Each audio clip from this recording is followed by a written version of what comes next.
Julia Barreto nagsalita na sa relasyon nila ng bilyonaryong negosyante na si Lucas Lorenzo.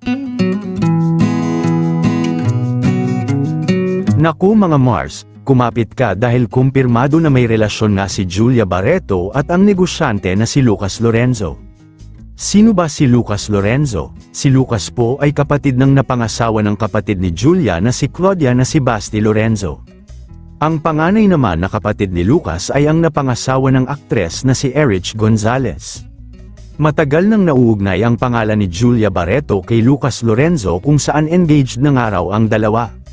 Mas lalong nakumpirma na may relasyon si Julia at Lucas matapos ibahagi ni Kuya Kim Atienza ang kanilang bonding with friends. Makikita sa larawan na magkakasama sila Julia Barreto at Dr. Vicky Bello at ang asawa nito na si Hayden Ko.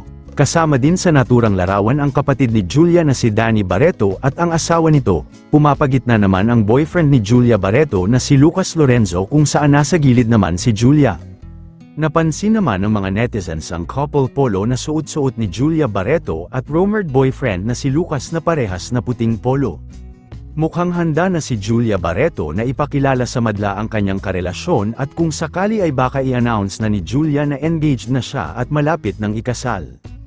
Ganyan na ganyan din ang nangyari kay Erich Gonzalez kung saan matapos niyang ikasal kay Mateo Lorenzo ay umalis na ito sa showbiz at namuhay ng tahimik at inalagaan na lang niya ang kanyang mga anak. Mukhang posible din mangyari ito kay Julia Barreto na kalimutan ang showbiz kung sakaling ikakasal na siya at magkaroon ng sariling pamilya.